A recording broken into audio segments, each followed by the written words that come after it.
உலகமெங்கும் வாழ்கிற ராஜ் தொலைக்காட்சி நேயர்களுக்கு இனியதொரு உழைப்பாளர் தின நல்வாழ்த்துக்களை அன்போடு சொல்லி, பல்வேறு நகரங்கள் மாநகரங்கள் இருந்தால் கூட இந்த உழைப்பாளர் தினத்தை சிவகாசியில்தான் கொண்டாட வேண்டும் என்று நாங்கள் விரும்பியதற்கு காரணம், தமிழகத்தினுடைய மிகச்சிறந்த ஆகச்சிறந்த உழைப்பாளர்கள் நிரம்பி வழியக்கூடிய ஒரு அற்புதமான ஊர் சிவகாசி. எந்தவித வஞ்சகம் இல்லாமல் காலையில் எந்திரிச்சு அதிகாலை எந்திரிச்சு அந்த வேதிப்பொருட்களோடு தன்னுடைய பயணத்தை அதை எட்டு எவ்வளவு தீங்கில் இருந்தாலும் பரவாயில்ல, எங்கள் மக்கள் உலக மக்கள் சந்தோஷமாக இருக்கின்றதுக்காக நான் மேடையில் பேசும்போது சொல்லுவேன், ஏதாவது ஒரு வெடி நமத்து போயிருந்தாலும் அது வெடிக்காமல் போனால் கூட மக்களே சங்கடப்படாதீங்க. ஏன் அந்த வெடி நமத்து போயிருக்குன்னா, எங்களுடைய உழைப்பாளர்கள் சிவகாசி உழைப்பாளர் வியர்வையில் கூட அது நமத்து போயிருக்கலாம். உழைப்பாளர் தினத்திற்கு ரொம்ப பொருத்தமான ஊராக சிவகாசியை தேர்ந்தெடுத்து நாங்கள் பேசுவதற்கு காரணம், நீங்கள்லாம் மிக அழகாக ரசிப்பீர்கள் என்ற நம்பிக்கை எங்களுக்கு இருக்கிறது. அந்த வகையில் அனைவருக்கும் நன்றியையும் அன்பையும் சொல்லி, இந்த நிகழ்ச்சியை பேரன்போடு வழங்கி பெருமை சேர்த்திருக்க நம்ம lions club of Sivakasi industrial town பெருமக்களுக்கு நன்றி சொல்லணும்.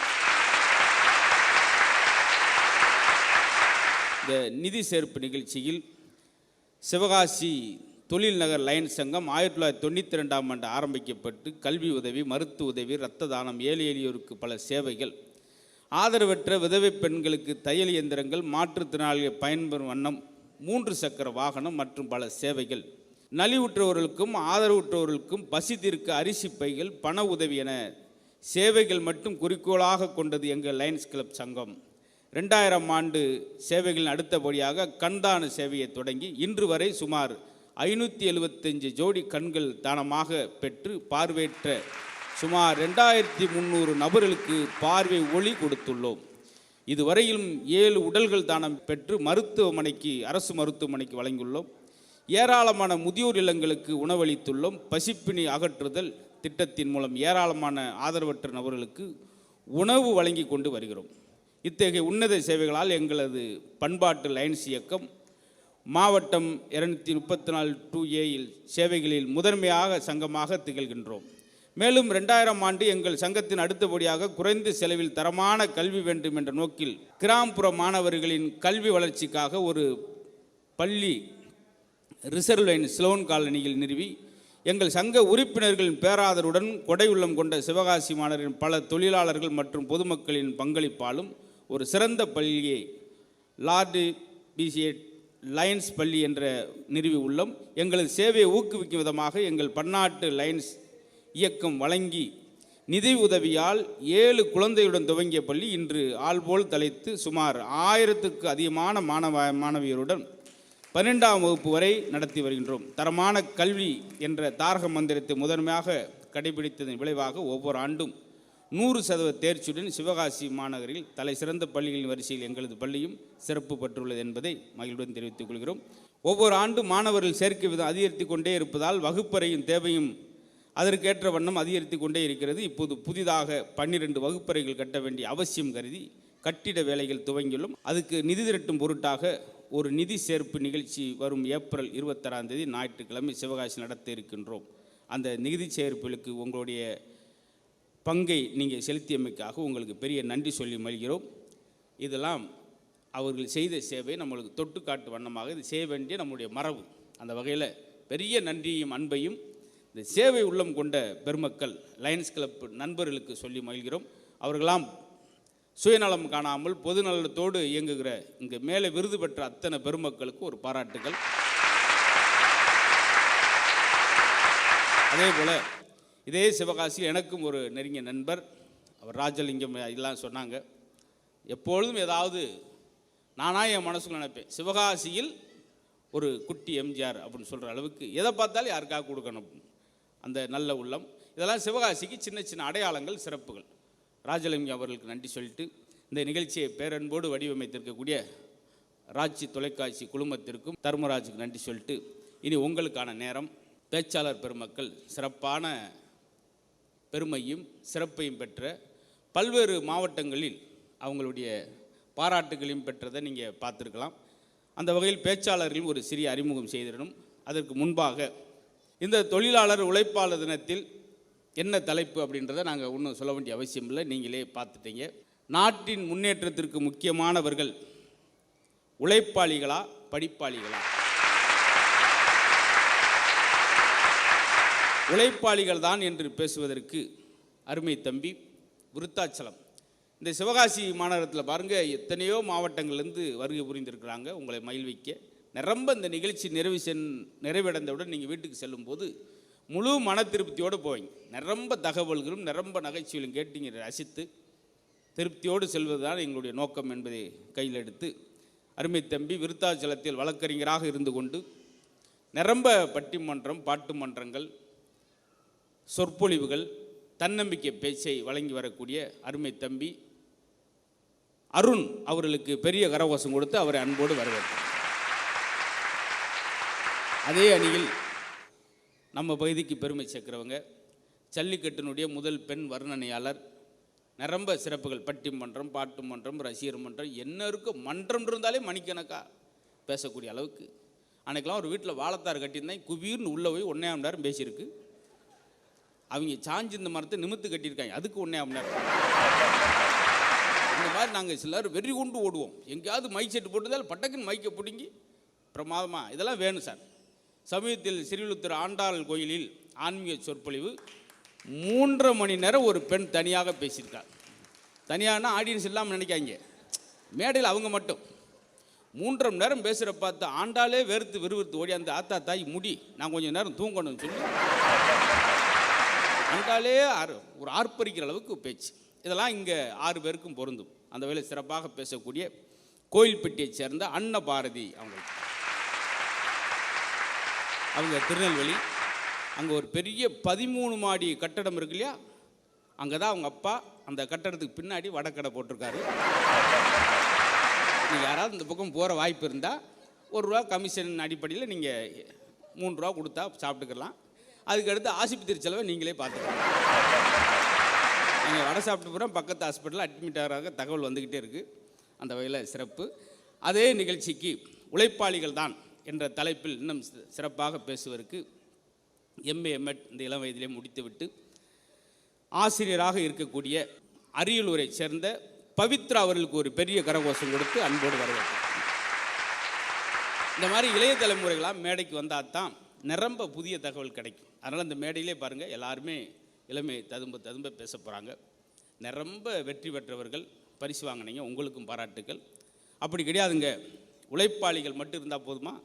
இந்த நாடு இன்னைக்கு உச்சத்தில் இருப்பது எங்களை போன்ற படிப்பாளிகளால் தான், படித்தவர்களாக தான் நாடு வளம் பெற்றிருக்கு என்று பேசுறதுக்கு அருமை தம்பி பட்டிமன்றத்தில் இப்போ தான் என் கூட எல்லாரும் பேசியிருக்காங்க, முதன் முறையாக பேசுகிறாரு. நீங்கள்லாம் உற்சாகமாக இந்த நிகழ்ச்சி ரசிக்கணும். ஏன்னா அவருக்கு முதல் பட்டிமன்றமாகவும் எனக்கு கடைசி பட்டிமன்றமும் ஆயிரம். எல்லா பக்கமும் நாங்கள் ஈரக்கோள் நடுங்கி போயே பேசிக்கிட்டு இருக்கோம். ஒரு நிகழ்ச்சி எங்களுக்கு குபீர்னு ஒரு பயத்தை உண்டு பண்ணும். அருமை தம்பி சோசியல் ஆக்டிவிட்டிஸ் அவர்கிட்ட அதிகமாக இருக்கும். சமூக சார்ந்த பதிவுகளை இந்த இன்ஸ்டாகிராம் சோசியல் மீடியாவில் அவர் பதிவிடுவது ஒன்று. அது ஒரு நல்ல பழக்கமாக அவரே கவிதை எழுதி அவரே சுயம்பட எழுதி பேசக்கூடிய ஆற்றல். ஐடி நிறுவனத்தில் வேலை பார்த்தா கூட இந்த தலைப்புக்கு பொருத்தமாக படிப்பாளிகள் தான் பேசுகிற வந்திருக்கிறார். எங்கேருந்து வந்திருக்காருன்னா அரக்கோணத்திலிருந்து வந்திருக்கிறார். அரக்கோணத்தில் வந்திருக்கக்கூடிய அருமை தம்பி லோகேஷ் அவர் 3 கோணத்தில் சிந்திச்சுக்கிட்டு இருக்கார். அரக்கோணத்தில் வந்தால் கூட இது இப்படி பேசுமா அப்படி பேசுவான்னு சொல்லி கடைசியில் எப்படி பேசுவார்னு அவருக்கே தெரியாது. அதே நேரத்தில் அதே அடிக்கு சிறப்பாக பேசுவதற்கு ஒரு பேராசிரியர் சாத்தூர், அவங்க ஒரு கல்லூரியில் பேராசிரியர் இருக்காங்க. அதுபோக இப்படி ஆசிரியர்கள்லாம் கிடைச்சா சந்தோஷம் மாணவருக்கு. எனக்கெல்லாம் ஒரு வாத்தியார் வகுப்புகளை வந்தோன்னே எவனாவது ஒருத்தனை தூக்கி போட்டு சங்கில் மிதிப்பார், அடிப்பார், காதை அத்துட்டு ரத்த ஒழிக்கிட்டு இருக்கும். சொல்வார், அன்பாக இருக்கணும் அடுத்த மாணவர்களிடம். அவன் காதை தேடிக்கிட்டு இருப்பான் கட்டிலுக்குள்ள. ஒரு படிப்பாளி என்று இருக்கட்டும், ஒரு வாத்தியார் வந்து வழிகாட்டுவராக இல்லாமல் வாழ்ந்து காட்டுவராக இருக்கணும். டேய் அப்படி இருக்கணும் இப்படி இருக்கணும் அப்படின்னு சொல்லி அவர் எனக்கு கருப்புசாமின்னு ஒரு சார் 8th படிக்கும்போது, ஸ்மோக் பண்ணக்கூடாது, கேன்சர் வந்துடும், அது வந்துடும், இது வந்துடும், அப்படி வந்துடும், 3/4 மணி நேரம் பாடம் நடத்திட்டு முடிஞ்ச முன்னாடி சாருக்கு ஒரு வாய் சீரட் வாங்கிட்டு வாடா அப்படின்னு.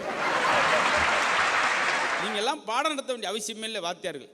நீங்கள் நடந்துக்கிற பொறுத்தே மாணவர் உங்கள்கிட்ட கற்றுக்குறா சார். இதான் விஷயம். பெற்றோர்களுக்கு அந்த பாங்கு உண்டு என்பதற்காக நல்ல ஒரு பேராசிரியர் இருக்கக்கூடிய அருமை சகோதரி ரோஹிணி அவர்களுக்கு ஒரு பெரிய கரகோஷம் கொடுத்து என்ன பண்ணி பார்த்தீங்களா? அதெல்லாம் தேவைப்படும்.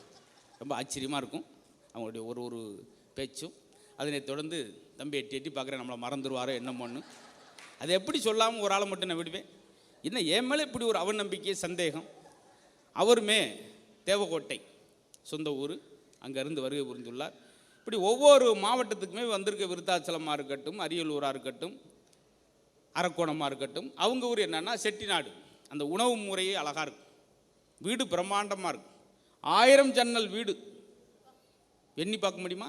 நம்ம 3 ஜன்னலுக்கு பெயிண்ட் அடிக்கிறக்கே முக்குன்னு முக்கி என்னத்த பெயிண்ட் அடித்த வீடு ஜன்னல் மட்டும் தனியாக விழும் தலையிலே. 1000 ஜன்னல் வீடுன்னா அது எப்படி எண்ணி பார்ப்பீங்க? அவர் எண்ணிக்கிட்டே 880 வயசு 87,000 டக்குன்னு முடிச்சிடும், ஜோலி முடிஞ்சிடும். 1000 ஜன்னல் வீடு சார். பெயிண்ட் அடிக்கிற நிலைமை யோசிச்சு பாருங்க. பெயிண்ட் தயார் பண்ணுற கூட வந்து அடிக்க முடியாது. அந்த அளவுக்கு இதெல்லாம் சிறப்புகள் நம்ம ஊருக்கு. அது குட்டி கோடம்பாக்கம்னு சொல்லுவாங்க. ஒரு டைம் தேவகோட்டில் ஒரு நண்பர் வீட்டுக்கு போயிருந்தேன். பெரிய பெரிய பிரம்மாண்ட வீடுகள், பாரம்பரிய வீடுகள். வீட்டுக்கு போயிருந்தேன். என்னையே கொஞ்சம் ரெஸ்ட் ரூம் போகணும்னே அப்படின்னு. போங்க, அங்கே இருக்குது டாய்லெட் அப்படின்னார். எப்படின்னு எவ்வளோ தொலைவு போகிறது? பெரிய வீடு, 2 வீலர் எடுத்துகிட்டு போங்க அப்படின்னார். வீட்டுக்குள்ளேயே 2 வீலரில் போனேன். திடீர்னு பெட்ரோல் திந்து. என்ன பெட்ரோல் திந்துருச்சு அப்படின்னே. பரவாயில்ல, உள்ளே பல்க் இருக்குது, பெட்ரோல் போட்டுங்க அப்படி. அப்படி பிரம்மாண்டம். அதே போல் அவருடைய பேச்சிலும் அந்த அழகை பார்க்கலாம். நிரம்ப மேடைகள், உயர்திரு சாலம்பாப்பே அவர்களிடம் அருண் மாதிரி அவரும் பேசி வளர்ந்து வரக்கூடிய பேச்சாளர்கள், முக்கியமான பேச்சாளர், நல்ல பாடக்கூடிய பேசக்கூடிய பன்முக பேச்சாளராக இருக்கக்கூடிய அருமை தம்பி தேவகோட்டை லட்சுமி நாராயணன் அவர்களுக்கு அங்கே ஒரு அம்மா உத்து பார்க்குது. ஏன்னா நாராயணன் நான் நிற்கிறேன், லட்சுமியை காணா, அவருக்கு சேர்த்து வச்சு விட்ருக்காங்க. பெண் குழந்தை இல்லைன்ற இயக்கத்தில் 2 பேரும் ஒன்றா வச்சு விட்டாங்க. இப்போ லட்சுமின்னு கூப்பிட்றதா நாராயணன் கூப்பிட்றான்னு தெரியாமல் பொதுவாக ஒரு பேரை குமரேசன் கூப்பிட்டுக்கிட்டு இருக்காங்க அவங்க ஊர். உங்களை நம்பி தான் இந்த பேச்சாளரை ஒப்படைக்கிறேன். அதேபோல் பேச்சாளர்கள் உங்களை நம்பி தான் இந்த பார்வையாளரை ஒப்படைக்கிறேன். ஒவ்வொரு ஆளும் குபிர்னு 10 பேரை விரட்டி எண்ணி ஊரை விட்டு விரட்டுற அளவுக்கு பண்ணி விட்டுறாங்க. நல்ல தலைப்பு, ரொம்ப அறிவார்ந்த தலைப்பு. இதற்கெல்லாம் தீனி போட போகிறது அவங்க தான். ஒரு பந்தியில் பரிமாறுற மாதிரி 6 பேச்சாளர்களும் அழகழகான விஷயங்களை பரிமாற போகிறாங்க. நீங்கள் சுவைத்து மகிழ வேண்டும். நான் செட்டில் ஆன பின்னாடி தான் சிரிக்க போகிறேன், இப்போதைக்கு இல்லை. இப்போ என்னங்க நம்மளுக்கெல்லாம் சிரிப்பு கிடக்கு. நல்லா செட்டில் ஆன பின்னாடி சிரிப்பேன் அப்படின்னு நினச்சிங்கன்னா ஜென்மத்துக்கு நீங்கள் சிரிக்கிறதுக்கான வாய்ப்பே கிடையாது. ஏன்னா நம்ம செட்டிலாக போகிறதே கிடையாது. என்னடா தொடக்கத்திலே இப்படி அவசகுணமாக பேசுகிறானே நினைக்காங்க. அதாவது மன திருப்தி ஒரு மனுஷனுக்கு வராது. நான் செட்டில் ஆகிட்டேன்னு யாராவது சொல்லுங்க, இருக்கட்டும் இன்னும் கொஞ்சம் அது வாங்கியிருந்துருக்கலாம் அப்படி. அதனால் ஒரு கவிஞன் சொன்னால், எடிசன் ஒரு கவிஞன், உலகில் கோடீஸ்வரனே கிடையாது, ஏனென்றால் எவன் திருப்தி அடைகிறானோ அவன் தான் கோடீஸ்வரன். இங்கே உலகில் திருப்தி அடைவனே கிடையாது.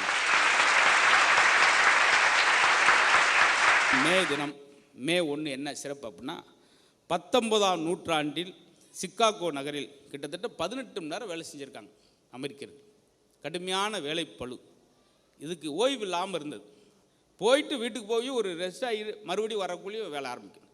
இந்த கடுமையான வேலைப்பளு இதை குறைக்கணுமே அப்படின்றதுக்கு தொழிலாளர்களாக ஒன்று கூடி எங்களுக்கு 8 மணி நேரமாக குறைங்க, நாங்களும் குழந்தை குட்டியை பார்க்கணும், எங்கள் உடல்நிலையும் பார்க்கணும் அப்படின்ற போராட்டத்துக்கு மத்தியில் கடைசியில் அவங்களுக்கு 1886 பாரிஸ் நடந்த சர்வதேச தொழிலாளர் நாடாளுமன்றத்தில் மே 1 தொழிலாளர் தினமாக அறிவிக்கப்பட்டு எல்லோரும் இன்றைக்கி சந்தோஷமாக அந்த நேரம் காலத்தை குறைத்து இன்றைக்கி எல்லோரும் மகிழ்ச்சியாக இருக்கிற காரணம் தான். அதனால தான் மே 1 நம்மளுடைய தொழிலாளர் தினமாக கொண்டாடுகிறோம். அதற்காக இன்றைக்கு அவர்களை வைத்தே ஒரு அழகான தலைப்பு. நாட்டின் முள்ளிய மழை வேஞ்சி மரம்லாம் ஒடிஞ்சு விழுந்தது மாதிரி அவளாளுக்கு ஒரு பேச்சு. இப்போ நான் என்ன செய்ய போகிறேன்னு சொல்லி மண்டே பேச்சுட்டு ஓட போகிறேன் மதியத்தில். இல்லை இவங்க பேசும்போது உழைப்பாளிகள் இவ்வளவா அப்படி நினச்சிக்கிட்டு திரும்பக்குள்ளேயும் படிப்பாளிகள் அதை விட எவ்வளவு. இதை விட உங்களை தான் நான் ரொம்ப ஆச்சரியப்படுறேன். இன்ன வரைக்கும் யாரும் கலைஞ்சு போல பார்த்தீங்களா? உங்கள்கிட்ட ஒரு ரொம்ப நேரம் கேட்கன்ட்டே இருந்தேன். ஏன்னா இத்தனை ஊர், இது 45வது பட்டிமன்றம் வரைக்கும் நம்முடைய இயக்குனர் எந்தவித எதிர்பார்ப்பின்றி மக்களுடைய சந்தோஷத்துக்காக புண்ணியத்தை சம்பாதிச்சிருக்கிறார்.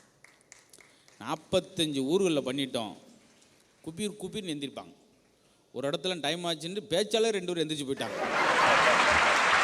இப்படியெல்லாம் நடந்திருக்கப்ப நீங்கள் இப்படி உட்காந்துருக்கீங்களே, ரொம்ப மனசு விட்டு கேட்குறேன், எங்கள் நிகழ்ச்சியை பிடிச்சி போய் இப்படி ரசனையில் உட்காந்துருக்கீங்களா, இல்லை வெளியே ஒரே வெக்கையாக இருக்குன்னு ஏசிக்காக உட்காந்துருக்கீங்களா? அது தெரிஞ்சிட்டா நான் டப்புன்னு 2 பாயிண்ட்டு சொல்லிட்டு டகடக்குன்னு ஓடிடுவேன். அவங்க தம்பி பேசுங்க, வீட்டில் இன்றைக்கி ஃபேனு ரிப்பரு, ஒரு 1 மணி வரைக்கும் பேசுங்க. அழகழகான பேச்சு. இப்போ நான் தான் திகச்சு போயிருக்கேன்.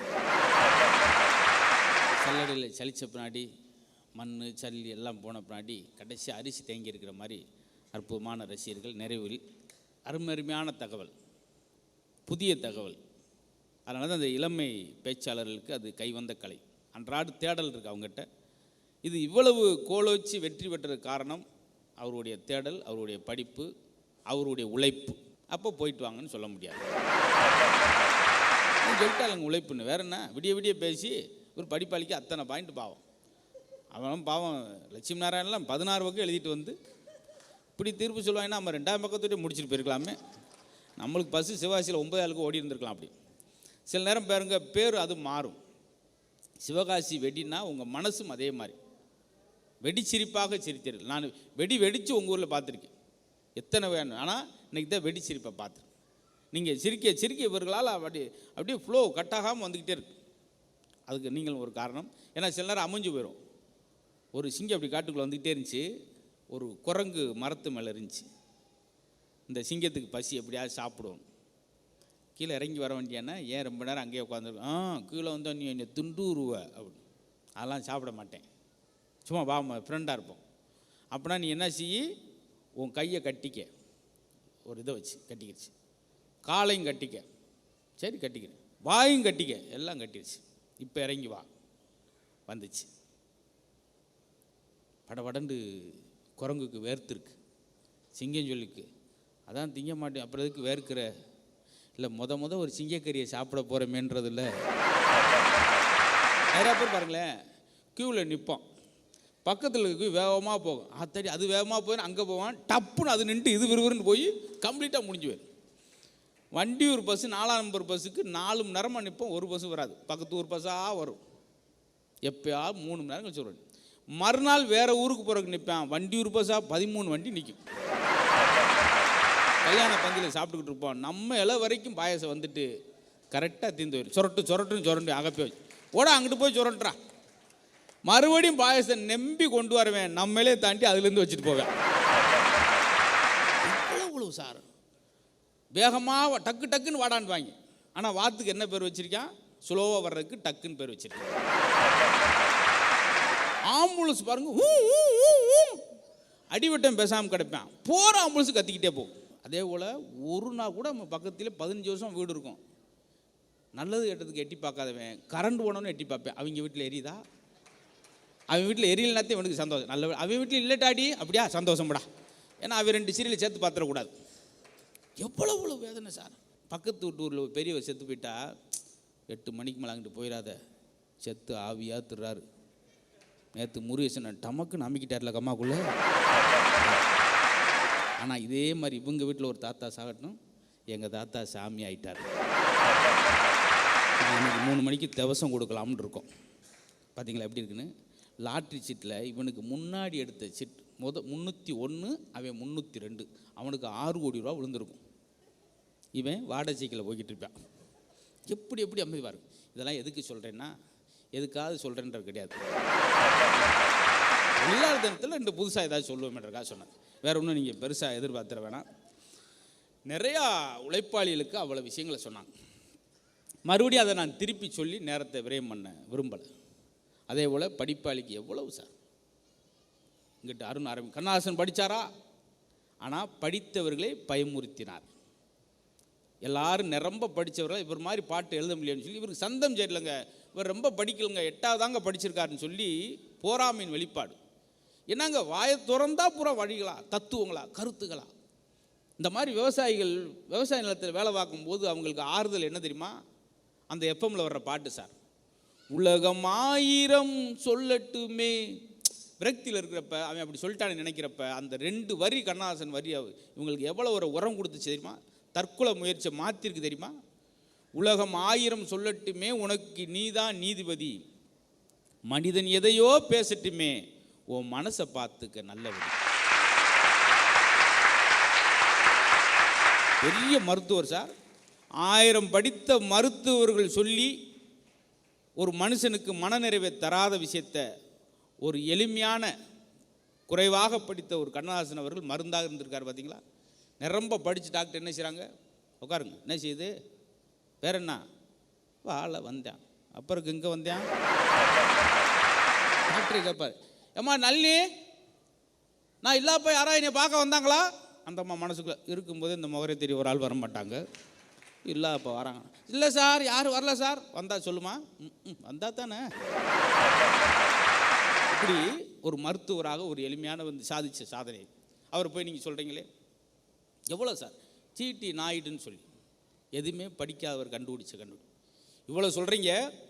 இதே எடிசன் அவர்கள் இளம் வயதில் சின்ன வகுப்பில் படிக்கும்போது அவங்க வாத்தியார் எதற்கு லாயக்கற்றவன், முட்டாள், இவனுக்கு சொல்லித்தர முடியாது என்று ஒரு பேப்பரில் எழுதி கொடுத்ததை அவங்க அம்மா பார்த்துட்டு ஐயோ இதை பையன்ட்ட சொன்னால் சங்கடப்படுவான்னு சொல்லி மனசுக்குள்ளே வச்சுட்டு, தம்பி ஒன்றைய மாதிரி அறிவாளி இந்த உலகத்திலே இல்லையாமடா, உனக்கு சொல்லித்தர அளவுக்கு வாத்தியார்ட்டி ஆற்றல் இல்லையாமடான்னு சொல்லி அந்த பையனை பாசிட்டிவாக வளர்த்தனால படிப்பறிவு குறைவாக இருந்த எடிசன் அவர்கள் 1 அல்ல 2 அல்ல 100 அல்ல 1200 கண்டுபிடிப்புல இந்த உலகுக்கு வழங்கியவர் யார்? எடிசன். அவர் என்ன சாதாரண ஆளா? உழைப்பாளி சார். எப்படி உழைப்பாளிக்கு ஒரு உதாரணம் சொல்கிறேன் பாருங்க. எப்படிங்க ஒரு மனுஷனுக்கு போர் அடிக்காமல் இருக்குது? அவங்க மனைவி, எடிசன் மனைவி, எப்போ பாரு லேப்லன்னு சொல்லி அந்த சோதனை கூடத்திலே ஒரு சின்ன ஒரு மணி நேரம் வெளியே போயிட்டு வாங்க, இந்தாங்க டிஃபன் ரெடி பண்ணி போயிட்டு வாங்க, ஒரு 2 நாளைக்கு வெளியே போயிட்டு வாங்க, கொஞ்சம் ரிலாக்ஸ் ஆகுங்க, உங்களுக்கு பிடிச்ச இடத்துக்கு போயிட்டு வாங்கன்ட்டு மனைவி திரும்பி பார்க்குறாங்க. மறுபடியும் லேப்புக்குள்ளே போய் உட்காந்துருக்காரு சாப்பாடோட. என்னங்க, எனக்கு பிடிச்ச இடமே இதாம்மா. இன்னைக்கு இந்த விளக்கு எரியுதுன்னா அவர் தான் காரணம். நான் தான் சூப்பர் ஸ்டார் அதுன்னு சினிமாவில் சொல்கிறோமே, அந்த சினிமாவை கண்டுபிடிச்சது அவர் தான். அவர் பிறந்த ஊருக்கு போயிருந்தோம். அங்கே 1 நிமிடம் அவர் பிறந்த நாள் இன்னைக்கு மின் விளக்கெல்லாம் அணைக்கிறாங்க. அவருக்கு நன்றி சொல்கிறது. பார்த்தீங்களா? எளிய மனிதர்கள் நிறையா விஷயம். நல்லக்கண்ணு போன்ற ஒரு பெரிய மகானை நீங்கள் பார்க்க முடியுமா? அரசியலில் அப்பழுக்கற்ற ஒரு எளிமையின் உச்சம். ஆனால் அவர் வாசிக்க தெரிந்தவர் சார். அவருக்கு பக்கபலமாக வந்த அவங்க துணைவியும் வாசிக்க தெரிஞ்சவங்க.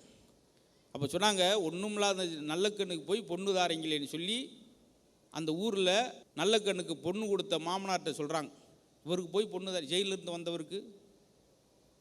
அதுக்கு அவர் சொன்னார், அவங்க மாமனார் பாருங்க எவ்வளோ சூப்பரான பேச்சு பேசியிருக்காங்க, வீட்டை பார்த்துக்கிறதுக்கு என் பொண்ணு, நாட்டை பார்த்துருக்கு என் மருமை நல்லக்கண். எளிமையானவர்கள் விட்டு சென்றது நிறையா சார். அதனால் உழைப்பாளிகளுக்கு நாங்கள் பேசுகிறோம் அப்படின்னு இவங்க பேசினாங்க. அது உதாரணத்துக்கெல்லாம் பார்த்தீங்கன்னா அண்ணா பாரு, கர்நாடகாவிலே பார்த்தீர்களா என்ன உள்ளூரில் சொன்னால் நம்ம கண்டுபிடிச்சி போடுவோம். சிவாசி பக்கத்தில் இதே ஊரில் தானங்க அந்த பெண்மணி அப்படின்னா காலையில் டியூஸ் பீட் எடுத்துட்டு போய் விசாரிச்சு போயிருவீங்க. பூராமே கர்நாடகா, கேரளா. அவன் தம்பி பார்த்தீங்கன்னா காரல் மார்க்ஸ், அங்கே போயிட்டேன் ஜென்னி. இதெல்லாம் நம்ம என்னைக்கு பிளைட்டு பிடிச்சி போக ஒன்றும் பூரா உங்களை குழப்பி விட்டுட்டு போகிறக்கிட்டே ஒரு 2. அதில் பார்த்தீங்களா கல்விக்கு வீடு, அதில் கட்டுறது படி. உண்மை அப்படி தான், படி இல்லாமல் இருக்காது. படி, படித்தபடி நட, அப்படி நடந்தால் நீ மேலே போவ. மொத்தம் போயிடும் அர்த்தம் கிடையாது. மாடிப்படிக்கு போவ, அங்கே ஓய்வு எடுப்ப. அப்போ வீட்டு பாடம் கேள்விப்பட்டிருக்கும், வீடே பாடமாக இருந்தது எங்கே சார்? அதேபோல் தம்பி எல்லாம் புது இந்த மாதிரி இளைய தலைமுறை எல்லாருமே அழகழகாக பேசுகிறாங்க. உண்மையிலே ரொம்ப ரசித்தேன். எல்லாருக்கும் ஒரு தனி அடையாளம், அதெல்லாம் இருக்கட்டும், அடையாளம்லாம் இருக்கட்டும். இப்போ நீ எங்கே தீர்ப்பங்க அடையாளம் எங்களுக்கு தெரியாதா அப்போ நீங்கள் கேட்குறீங்க. இந்த தேடிக்கிட்டு இருக்கேன், எங்கேயும் போக மாட்டேன் சார். நல்ல படிப்பாளின்னு யாரை சார் சொல்லுவோம்? படிப்பாளின்னு பேசுகிறேன். நல்ல உழைத்தால் தான் அவன் நல்ல படிப்பாளியாக மாற முடியும். அங்கே ஒரு ஆள் பார்க்குறேன், மறுபடியும் குழப்புறானையா, என்ன உழைப்பாளி படி 2 பேரும் ஒன்றா இணைச்சி எப்படி தான் தீர்ப்பு சொல்ல போகிறான்னு தெரியல சார். கடிகாரம் ஏன் மணிக்கூண்டில் உயரத்தில் இருக்கிறது? அது ஓய்வின்றி உழைப்பதால் தான் அது மணிக்குன்றின் உயரம். சரிங்களா? ஆனால் அந்த படிப்பாளி யார்? எப்போ என்ன நீங்கள் ஊரை என்ன நினச்சிருக்கீங்க? ஏன்னா இப்படி பஞ்சத்திலே வருவீங்க, காரைக்குடிலேருந்து இது அரக்கோணத்துலேருந்து இந்த மாடம். உங்களுக்கு என்ன செய்யணும், மேலே சிண்டெக்ஸ்லேருந்து லைன் கொடுத்துடணும். இங்கே ஒரு பைப் லைன் போட்டு நீங்கள் வாட்டு இப்படி குடிச்சிக்கிட்டே இருக்கும். என்னங்க ஒரு நடுவரவே நகர்த்திட்டு விட்டீங்களே, என்ன சொல்கிறாங்க பார்த்தீங்களா? பார்த்தீங்களா? இதான் இடையில போனோம்னா படிப்புக்கு அவ்வளோ விஷயம் இருக்குது சார். இருந்தாலும் சுந்தர் பிச்சை சொன்னாங்க அண்ணா பாரதி அவர்கள். இந்த பக்கத்தில் ராஜபாளையத்துக்கார் கூகுள் குரோமில் சிஓவாக இருக்கிறவர் ஒரு நாள் சம்பளம் எவ்வளவு தெரியல. அவனுக்கு கோடிக்கணக்கான எனக்கு தெரியாது, அக்யூரேட்டாக சொல்ல தெரிஞ்சால் தான் பேச்சாளர். ஒரு நாளுக்கு 1.25 கோடி வாங்குகிற அளவுக்கு ஒரு மனிதன். இது யாருக்கு சார் பெருமை? இந்த பேர், இந்த பெருமை யாருக்கு? எங்க இந்தியாவில் ஒரு எளிமையான கிராமத்திலேருந்து வந்த ஒரு பையன் இன்னைக்கு கூகுள் குரோம் சிஓவாக இருக்காரா அப்படின்ற ஒரு பெருமை வருது பார்த்தீங்களா? அது போதாது நம்மளுக்கு உலக நாடுகளை நம்ம, ஏன்னா நம்மளை ஏழை நாடுகள் ஒன்றுக்கு இல்லைன்னு சொல்கிறப்ப. இன்னொன்று சார், பில்கேட்ஸ் சொன்னாங்க, நீங்கள் என்ன இந்திய இளைஞர்களுக்கு 36%, நான் சொல்கிறேன் 8 வருஷத்துக்கு முன்னாடி, இப்போ கூடியிருக்கும் 36% இந்திய இளைஞர்களுக்கு வேலை கொடுக்குறீங்க, ஏன் அமெரிக்கனுக்கு கொடுக்க மாட்டேங்கிறீங்க அப்படின்னு பில்கேட்ஸ் சொன்னப்போ அவர் சொன்னது, இந்திய இளைஞர்கள் வேகமானவர்கள், எவ்வளோ நேரம் கொடுத்தாலும் வேலை செய்யறதுக்கு தயாராக இருக்கக்கூடியவர்கள், சோம்பேறித்தனம் அவங்ககிட்ட இருக்க மாட்டேன்றது. அதனால்தான் எனக்கு இந்திய இளைஞர்களை பிடிச்சிருக்கு. அவங்களுக்கு 35% என்னுடைய நிறுவனத்தில் வேலை கொடுத்துருக்கேன்.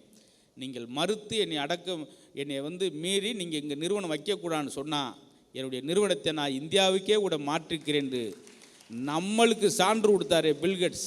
பார்த்தீங்களா? அப்போ நம்ம ஆள் இந்திய இளைஞர்கள் படிப்பாளிகள், பயன்படாதவர்கள் அல்ல, அவர்கள் பயன்படுத்தப்படாதவர். அவர்கிட்ட நீங்கள் கொடுத்து பாருங்கள். இந்தியாவிலேயே கோடீஸ்வரில் முதல் இடத்தில் இருக்க வேண்டியது ரத்தன் டாட்டா அவர்கள். ஏன் இருக்கவில்லை என்றால் 1500 கோடியை ட்ரஸ்ட்டுக்காக கொடுக்கக்கூடிய ஒரு மனிதன். நான் கூட இந்த இப்போ ஒரு கார் வாங்கினப்ப டாட்டாவில் வாங்கின காரணமே அதுக்கு ஒரு காரணம். எல்லாரும் வெளிநாடு காரை ஜப்பான் காரை வாங்குறமே, நம்ம ஒன்று அவருக்காக நம்மளுக்காக உள்ள ட்ரஸ்ட்டில் பண்ண ஒரு வண்டி வாங்கின்றது. அம்பேத்கர் ஒரு புத்தகம் வாங்க காசு இல்லை, ஆனால் அவரை பற்றி புத்தகமே அதை படிக்கிற அளவுக்கு மக்களை மாற்றினார். பார்த்தீங்களா? இதுவும் சாதனை சார். இதுதான் படிப்பாளி செஞ்ச சாதனை. உலகத்தையே மாற்றிவிடும் ஆயுதம் புத்தகம் என்று சொல்லி நெல்சன் சொன்னார். நெல்சன் மண்டேலா என்ன சொல்றாரு தெரியுமா? ஒரு துப்பாக்கியின் வெளிவரும் தோட்டாவினுடைய வீரியத்தை விட புத்தகத்திலிருந்து வரும் வார்த்தையின் வீரியம் அதிகம், வேகம் அதிகம். இந்த உலகத்துக்கு ஒரே ஒரு விஷயம், அன்னை தெரசா எப்படி சார் வந்தாங்க? புத்தகம் படித்து வந்தாங்களா, இல்லை ஒரு ஆசிரியர்கிட்ட படித்து வந்தாங்களான்னு நினைக்காங்க. புத்தகம், ஒரு முழு புத்தகத்தை அன்னை தெரசா படிக்கவில்லை. புத்தகத்தில் ஒரு வார்த்தை தெரசாவை மாற்றியது. என்ன வார்த்தை தெரியுமா? இந்த பூமியில் நீ பிறந்ததற்கான கூலி நீ பிறருக்கு செய்யும் சேவை என்ற ஒத்த வார்த்தை தான் இந்த உலகத்திற்கு அன்னை தெரசாவே கொடுத்தது. நேதாஜி அவர்கள் இன்னைக்கு இல்லை, அந்த நூற்றாண்டிலேயே கலெக்டர் பாஸ் பண்ணவர் சார். லண்டனுக்கு 6 மாதம் போன அன்னைக்கெல்லாம் இந்தியாவிலேருந்து போனோம்னா 6 மாதம் பயணம் செய்து ஐசிஎஸ், இன்றைக்கி ஐஏஎஸ்ன்றது அன்றைக்கி ஐசிஎஸ்ஸாக இருந்தது, அதில் வெற்றி அடைந்தார். ஆனால் நான் வெள்ளைக்காரனுக்கு அடிமையாக இருக்க விரும்பவில்லைன்னு சொல்லி கலெக்டர் பதவியை தூக்கி எறிந்து விட்டு காந்தியுடன் இணைந்து நான் இந்தியாவுக்காக பாடுபட போகிறேன் வந்தார். நல்ல வெற்றி அடையும் போது காந்தி அவர்களுக்கு இவருக்கு ஒரு மனக்கசப்பாகி தனியாக ஐஎன்ஏ இந்திய நேஷனல் ஆர்மி ஆரம்பித்து இளைஞர்களை பூரா ஒன்று சேர்க்கிறாரு. 6 மாதம் நீர்மூழ்கி கப்பல்லே போகிறார். இந்த இந்திய விடுதலைக்காக அவர் உழைத்த உழைப்பு எவ்வளோ சார்? படிப்பும் இருக்குது, உழைப்பும் இருக்குது. இந்த இடத்துல யார் வெற்றி அப்படின்னா, ரொம்ப சொல்லிக்கிட்டே இருந்தாங்க சார். புத்தகம் இல்லாத அறை உயிர் இல்லாத உடலுக்கு சமம்ன்றார் ஒரு கவிஞர். அதேபோல் தம்பி மூலதனம் பார்த்தீங்களா? குழந்தைக்கு பாலுக்கு அழுதுன்னு சொல்லி தன்னுடைய நண்பன் பால் வாங்க கொடுத்த காசை அதில் பேனா மை வாங்கி புத்தகம் மூலதனம் எழுதுகிறாரு.